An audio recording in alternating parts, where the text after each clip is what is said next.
welcome to another episode of The Divorce Couch. You're very welcome.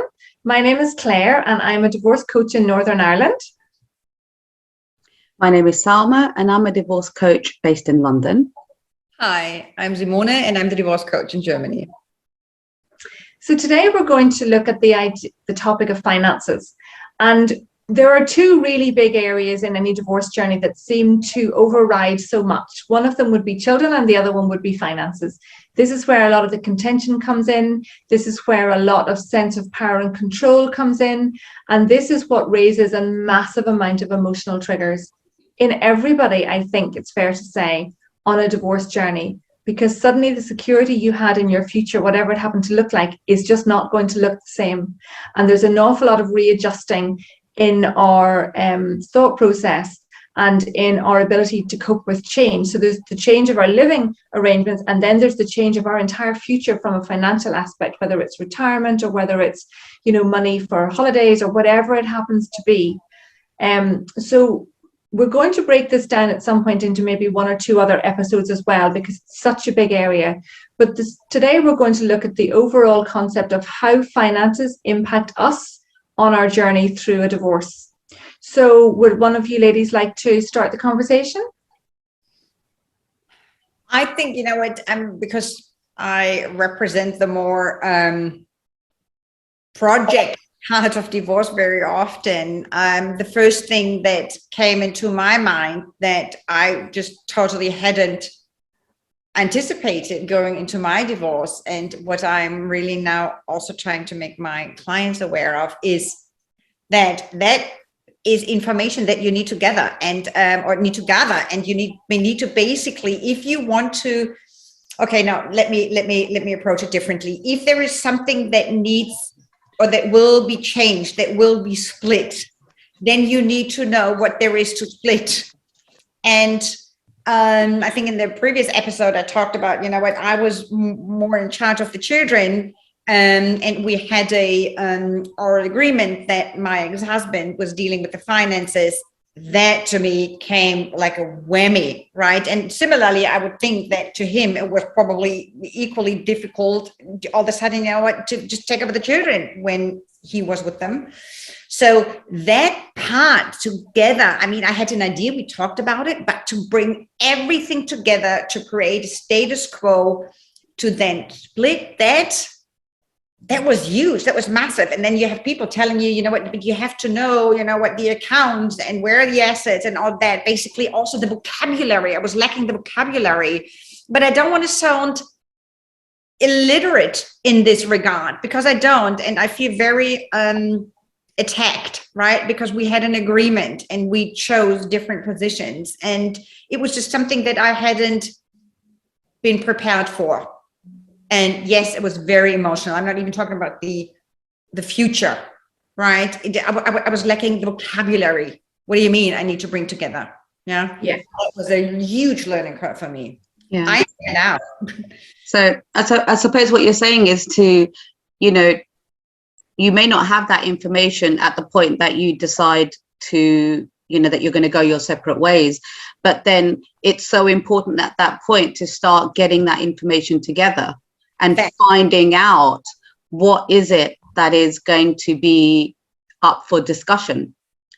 Yeah, I think you're absolutely right. I think very often the separation is probably emotionally driven, but it very quickly gets a very factual, very project, how do you call it, attitude, right? It is a different level. And then basically you just have to bring yourself to the factual part of it and create facts. We are splitting a unit. Yeah. Only just an emotional split. It's basically we're splitting everything. Everything is now being. And also the responsibility to afford your lifestyle, or the lifestyle that you're going to have is going to change once, things like, you need to be clear about what bills, what costs, everything that is going to be involved once you go out there as a separate household. And even getting clear about things like that sometimes can be quite difficult if you've not been involved in that, throughout your marriage. you know, how you need to get clear about what is it that you need to survive, or to not even to survive, to live your life. Because, you know, these are all facts and figures that sometimes we're just too scared to face. Like, you know, how much money on a monthly basis are we going to need in order to, you know, pay the rent, pay the mortgage, pay the bills, buy food, you know, pay for school uniforms, all of these costs that we have probably may not have considered before. And it's very easy, I think, to sort of, because those questions are so scary, to put a figure on those. Sometimes it's very easy to just hide from those facts and figures, and then that fear just builds and builds and builds. And the sooner you just face that, you know, even if it is not a great figure, but you still need to know where you stand, so that then from that point onward you can start planning, okay, what now needs to be done in order to bridge that gap. But if you don't even know what the gap is or where you stand, you're just going to be more and more scared about what the future holds. Yeah, I mean, there's two things that come to mind when I think of finances and listen to what you ladies are talking about.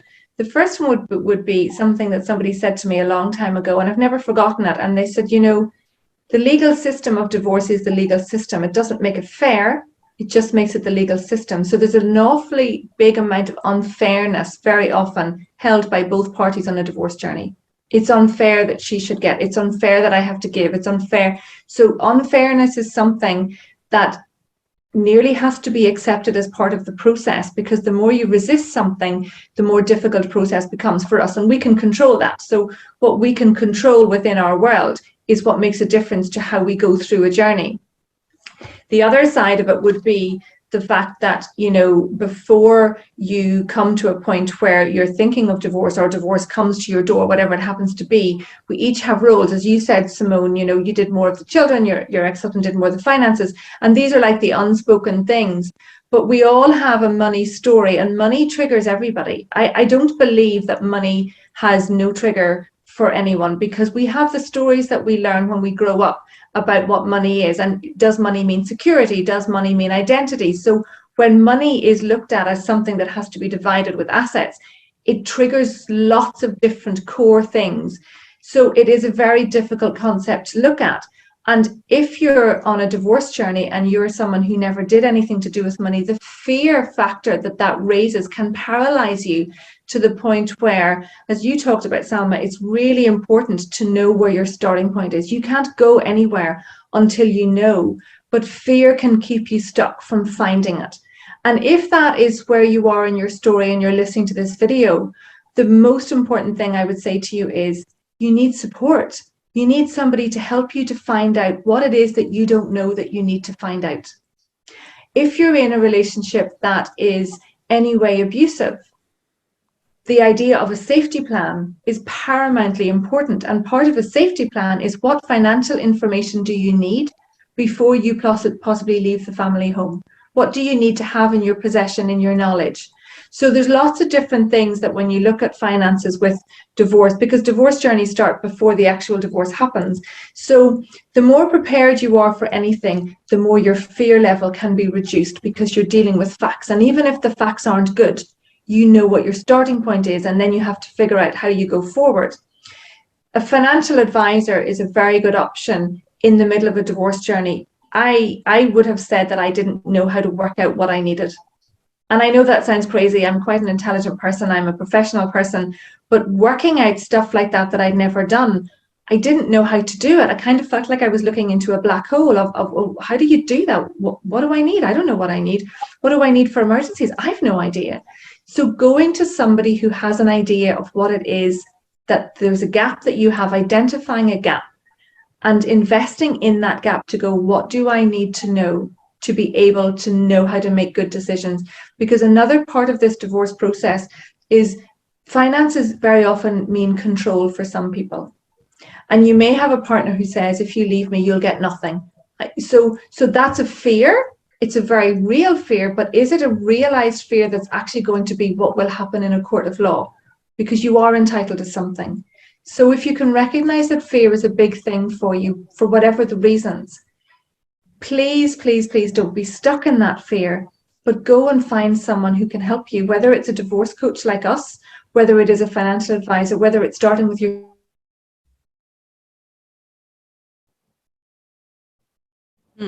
allow you to know how to move forward in a better way. Yeah. We don't have these financial advisors, and well, as a word of caution, don't mix them up with those people who want to sell funds to you, right? Very quickly. Oh, that's different. Yeah. So it's basically somebody who is being paid a fee to sit down with you, and nobody who is being paid by selling you product. So I love that concept, to have somebody to sign with you, to just budget, right? Prepare yourself, and basically going, how was it in the past? Where are you now? You know what, where are you in the future? But don't mistake that person with somebody who is actually selling products, because in the end, it's not about assisting, supporting, aiding, helping. It's about selling. And there's a huge difference, right? Because at this point, you don't want to be faced at something in the future. What am I going to do with my money? What am I going to, how do I, you know, but that's another emotional part. If you have been rewarded money, assets being split, you know what are you going to do with that money? There the fear comes in. Is, are you going to put it on the bank? Are you going to let it work for you? Why are you going to go this way or that way? Then you need a different person. But at this particular time, yes, it's very important to be about status quo. You know what, where are you now? Where are you heading? And I have come across a similar, not a similar quote, but also a quote is that, you know, very rarely is something with one income more when you split it, right? You know what, that's just a concept we all need to accept immediately, even though we dig our heels into the ground and say, no change for me on the finance side. Yes, there's one income for the time being, or whatever income you had at this point. It's not going to be more all of a sudden. It's going to be split in two, and it will impact anything that has to do with expenses. It's just something you have to get your head around, as difficult as it is. You know what? We are also quick to say, yeah, I think it's a good thing to split, but we are not willing to accept the change that comes in. Yes. Oh, guilty. Absolutely guilty. I have to say that was probably one of my biggest learnings, is that quite early on in my divorce, I sort of made this promise to myself that the children's lives will not change.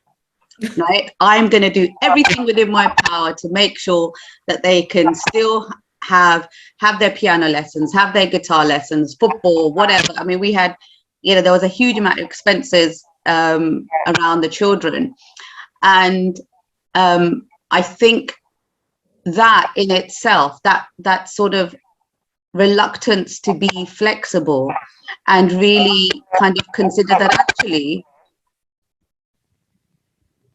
in the grand scheme of things, would it make such a massive difference if I had to scale back on certain things, as long as I loved the children and gave them security and safety? And that just I ended up putting myself under a huge amount of financial pressure, because for me, there were so many. What is this? Can you hear that noise?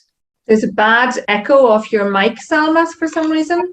Oh, I haven't changed anything. Yeah, it's not good. Okay, 1 second. Yeah, I'm guilty of that. I think that's probably one of my biggest learnings from my divorce, was at the time of the divorce. I suppose in my case, because I was financially independent, I sort of made this secret promise to myself that the lives of my children would not change. So no matter what happened, you know, they were going to still continue to have the life that they had. You know, there was no flexibility around that. And what that actually meant is, when we went our separate ways and, you know, we were a single income household, not only had my mortgage gone up considerably because I had bought my ex-husband out of the property, but I was adamant that I was going to continue with the piano lessons and the guitar lessons and football and ballet and the numerous different things that the children were involved in. And, you know, without considering that actually what the children would have been quite happy with was for mommy to be less stressed because of the financial burden that I had put on myself. You know, they hadn't, you know, to be honest, my daughter didn't even want to do piano lessons. That was me going, no, but you're really good at it. You have to do piano lessons. Yeah. She would have been quite happy if I had said to her, oh, should we drop piano lessons? And, you know, it was it was Sunday mornings. You know, she wanted to have sleepovers on Saturday night with her cousins. And I'd be like, well, no, you can't because you've got piano lesson tomorrow morning. So it was the reluctance to be flexible was completely on my part because I didn't want anything to change. But the reality of it was that things had changed. And I had to learn to be flexible in order to reduce the stress that I was putting on myself. Mm. Yeah. And can I just jump in? There is something even now I find very, very difficult to sell. If somebody is the sole income person, is that what you call it? Yeah.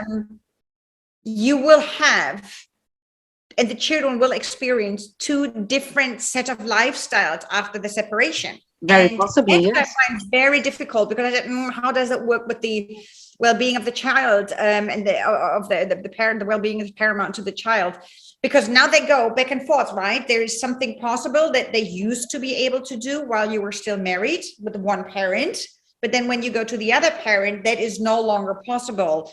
That's ambivalence that we just have to learn to hold as part of your life. There will be imbalances, you know, at house sizes, income sizes, holiday sizes, eating out level. I mean, on so many levels. And that is just something that we have to understand, that's just inevitable. This is going to happen. Yeah, I love your use of the word flexibility, Salma. I think that's a really good visualization. I always think of a tree that can bend with the wind, because I remember being inflexible for the same sort of reasons, and it didn't serve me well, but I seem to have this tug of war within myself to be able to let it go.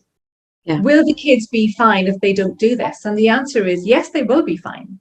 And you know, exactly what you're talking about, Simone, the idea of there are two families going to be run in different ways because there's different dynamics, different incomes. They live, one parent may live in a city, there's more things on the doorstep, one may live in the country, there's different things. And I think understanding that security for children comes from not finances and what they have, it comes from being cared for and loved and routine and structure and all of those things. It's very easy in the ongoing part of a divorce for one parent to give a lot of money, but maybe less time. And for the other parent to see that maybe they're not enough because they haven't got enough money. And this is where I talked about, you know, our money story and what it means to us and how we identify ourselves with it has an impact that carries through. And, you know, when we look at the finances, that readjustment and doing budget planning, and there's lots of things that I look back and think, I wish I knew some of this back then. Yeah. I wish I would have dialed down an awful lot of stress in my world if I had figured out some of the stuff that would have been really totally within my best interest to have understood and learnt, and someone to show me or point me out and me to listen earlier on would have been easier, definitely. I have a plot twist here. And that is also maybe something, maybe this is a very uncomfortable episode to listen to, because you know what, we have all these truths that are incredibly uncomfortable to understand. There is a chance that your child, you know what, if you have a care and control model that might be true for now and might be okay for now, children come to an age where it is about money. And if the other person maybe has more money, it might offer a lifestyle that is, as a teenager, much more attractive, then there is a chance, very uncomfortable, that they want to try this out. They're allowed to do that. We do not own children. It could be the other way around, right? It could be, you know, but whoever is the earner and has more money, and the teenagers are about money when they become older. There is it could be something else, but at the moment we talk about money. Yeah, there is a chance that they say, you know what, I want to go to her because she has more money, Or, you know what, because we have this nowadays, right? It's not him or her. I want to go to him. Seems much more fun to be in an environment where we go out for dinner regularly. Unpopular truth, but that's the flexibility. That's also part of the divorce, right? You know, we don't own our children. There is a chance that they want to go and try the other side. Yeah. We need to allow them that. We need to allow them that experience. And I think it comes down to honesty, to be as honest as possible. I mean, I suppose, the way I see it is where if you're the primary parent and you're doing the vast majority of the care, I have my children maybe, I would say 80% of the time, maybe even more. So the costs involved in the upkeep of that means that there's less available for the fun things, because my priority is to have them fed and clothed and at school and the mundane day-to-day things. And when my children go to stay with their dad, they get to do all of the fun things. They get to buy all of the unnecessary things, like the flashy laptops and the designer clothes, which I've been very clear with my children that not only does that, it's never been part of my world, but actually it's not something that I'm willing to do, because I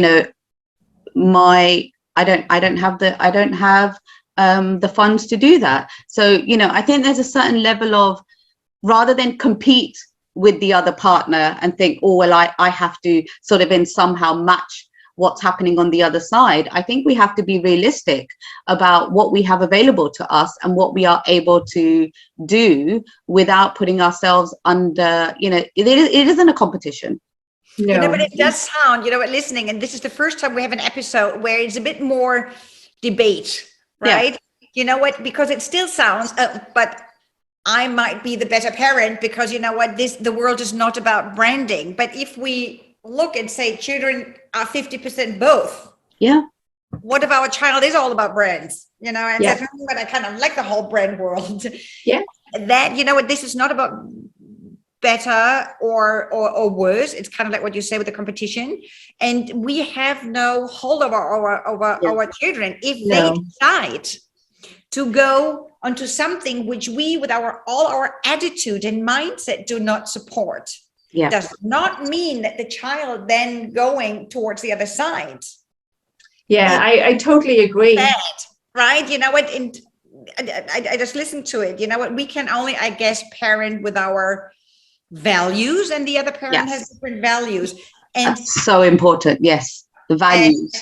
And because the other thing that comes to mind from what you're talking about is how, as divorce coaches, we are quite tuned into words and language. And I started to change my words and language around this area with my children, and it has made a really positive impact.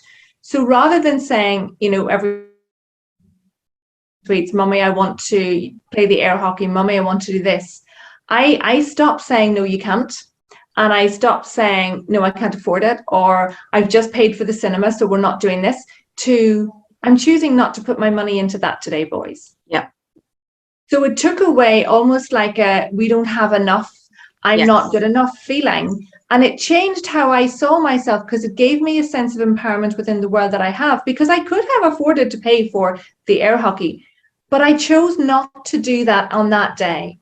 And what I chose to do was to do things like put in a small amount of pocket money to give them their choice, what they did with that. And if they chose to play air hockey with the money that they had, they could choose that. So they could do the cinema and the air hockey in the one day, but they weren't asking me all the time. Yes. So when I changed my language around what it was, and the idea of changing language from creating a budget plan because of the new financial limitations that come with the divorce, to creating a spending plan, what am I choosing to spend my money on, almost gave me my power back to go, okay, so I have this amount and I can choose, do we want to go out for dinner once a month?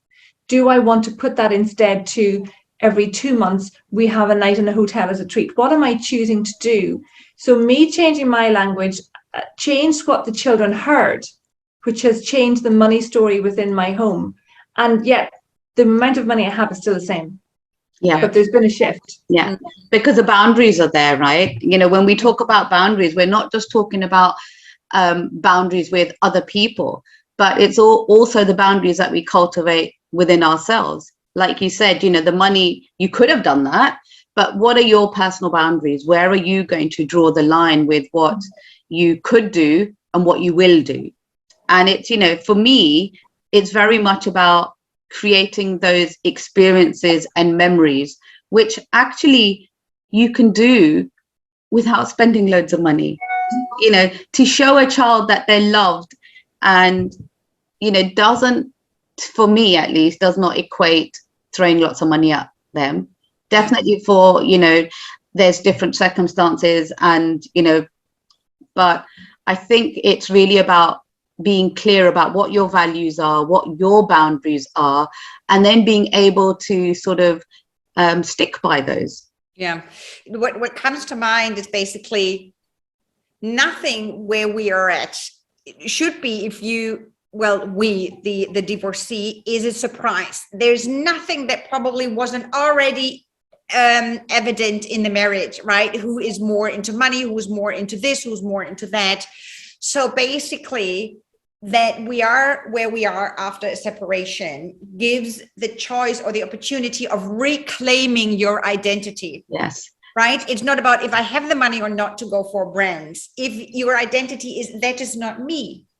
And it was with your partner, I'm quite sure it was already part of the marriage and was already something, you know, what that might have already led to why we are no longer, or you as see together. So, but this is about reclaiming identity, and it for 1000%, how do you call it? Surely it applies to finance topic as well. You know what? You reclaim your identity, and if you need more money, and this is basically then the next step, this is basically going into the future, not only have to basically wrap up what was, now you split it. What's your financial identity in the future? Yes. And if you hadn't worked, this is family court, you will be asked to work. Yeah. What is your, within these opportunities, you know what, who do you want to be? Do I want to go full out, even if it sounds incredibly difficult, but there is opportunities, there is chances. Don't tell yourself, oh no, I can't. I haven't worked for 30 years. Do you have a choice? You know what? Do you have a choice? No. And the beauty is we're at a time where things change. You know what there is with the internet and with the knowledge society we become. Oh God, there are so many possibilities and opportunities to also grow into a business. I have listened to somebody talk, and she said the age average in America of those starting a business is 45 years and older. No, Happy days. Sorry? I said happy days. Yeah. It is. I mean, honestly, just take this in. All you listeners who feel, oh no, God, no, I'm stuck. You know what? Oh God, I should have more money. Why did she all my money? You know what? The world is now in your favor. If you want to start a business, if you want to, you know what, create something from where you are, this is a good time. Yeah. And that's part of what we do as coaches, isn't it? You know, part of our role is to help people to look at these patterns that they don't maybe realize they're in. I was in those, so I can recognize it in somebody else, because I go, oh, I know what that's like. When we get stuck in, you know, but I had all of this and I want this, and it's almost like that hamster wheel that stops you going, but now what is possible? And if I want to have a holiday every year and I have this amount of money, how am I going to have the holiday? Do I need to get a job? Do I need to increase my hours? I may not want to, but if you have a choice because it's something that you want to have something for, then there's the forward pull of I'm doing this for that to give me and the children whatever. So it allows people to help to change how they see their situation. And you can also, that is one screw, but the other screw is what type of holiday do I want, right? You know, but it used to be maybe like a 5-star all in what is it, Thomas Cook in the UK, but Yeah. it could be a small Airbnb around the corner. Right, you know Yeah. what there is. You know what there is screws from different sides to look at it. The holiday is important, but then how do I adjust? Yeah. Right? And that's that flexibility again, isn't it? Yeah. And it's It is. also about, future focus, because, change doesn't have to be immediate. So, I remember, like, for example, you can retrain or do something that, would help you expand your career or what you want to do, maybe in 2 years' time. And 2 years' time feels like, oh, I haven't got time to invest 2 years in this that could potentially help me with an additional income. But what's the cost of you not spending those 2 years? You get to the end of 2 years and you're still in the same place. Yeah. Right. Yeah. So, if you did spend those 2 years, yes, it might be a slow burner. Yes, but you're moving towards a better future. So it's about looking at your options, and, the solution that you choose doesn't mean the results are going to be instant. We live in a world where we think, we just want instant gratification, but sometimes the path that we choose or something that we're working towards is going to take slightly longer to mature into something that, we need. So it's about taking that risk and saying, actually, I'm going to work towards something. Maybe I can't go out and get a job right now, or the type of job that I want, but I can start training towards that, so that, in a year's time or 2 years' time, I'll be at a level where I can start pursuing my dreams. And, this whole journey is all part of pursuing your dreams. But if you don't know where you're starting, you don't know where you're at right now, and you don't know where you potentially want to be, then how can you expect to get there? So, Yeah. The more time we think about, oh, but my life used to be like this, I had this and I had that. Yeah, that's great. But you don't have it now. So what are you going to do about it? Yeah. T-junction. Yeah. Right or left. Now make a decision. You know what? At least you're aware. If you don't want to go there, own your decision that you don't want to move. Yeah. Or you do it your way, right? Or our ways as coaches, go there, try it, baby steps. And you can take the tiniest steps. I mean, Google is at your doorstep, right? You can already, there's so many ways in retraining. There's Udemy. There is such a great place to have a very cost efficient way in looking into topics that might be of interest for you. And they said, oh, I want to, follow this or that, baby steps. T-junction. Go right. Well, just before we wrap up, does anybody want to add anything else to it? Well, just what Summer did in the last one. We make it sound so easy. Yeah. It wasn't. And well, what a process this is. This is not just, come 1 hour coaching clarity and off I go. If finance is something that makes you uncomfortable, it's a journey. Yeah. And this is all I can, from my own experiences, being a daughter from divorce background, being a divorced woman, and being a divorce coach, I can see finances that takes time, but I can also see there is success. Yeah. Yeah. Yeah, I agree. It's about really believing that you can work towards something. And it might feel hard right now, and there will be stumbling blocks along the way. Like Simone said, we can make it sound really easy, but it isn't easy. But if you don't try, you're not going to know. Yeah. So to sum it up, one of the overarching things that I have sensed has come through the conversation is the word flexibility. If we are able to learn how to be flexible as we go through a divorce journey, it becomes a less hard journey that we experience, because we're the ones who are doing the day-to-day. Fear around finances is such a big factor because our future has changed and our world has changed, and fear can paralyze us. But if we are able to be brave enough to reach out, to speak to somebody, to get a bit of advice, get a bit of support, that's the first step in moving forward. And out of that, then our language is important. How do we use our language around the situation that we're in and the finances that we have? You may not have the same amount of money, but are you happier? Is there more peace in your world? Is there more freedom in your world to meet your friends, to whatever it happens to be? So again, it's only one part of your world that may have changed to a massive degree, but what are the positive things that allow you to balance out, to think, okay, I don't have this, but I have this. And that allows our brain to shift gear a little bit. And then the idea of, to be able to move forward with finances, we need to know our starting point. So understanding where you are in your finances at whatever stage of this journey you're at is never too late.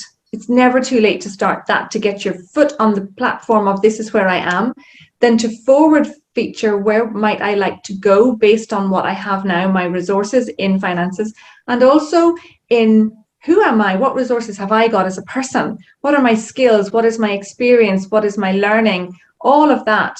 And then seeing where would you like to go, to look at the gap and go, now, what do I want to do about that gap? I can stay in regret and upset and unfairness, or I can choose to do something different. And it may be a slow burner process of a course or something. But if you look past that time into the future, you can see that it's worth it. And this is about how we change what money means to us, because in so doing, it changes who we are, because our identity is attached to this and allows us to become more independent, and our values become stronger and our boundaries around it become stronger. We become less blown and more in control of our own lives as we go. So we hope you've enjoyed this sort of debate and just idea of expressing a different side to maybe look at the finances of a divorce. We would love you to hit the like and share button on our YouTube channel and to subscribe.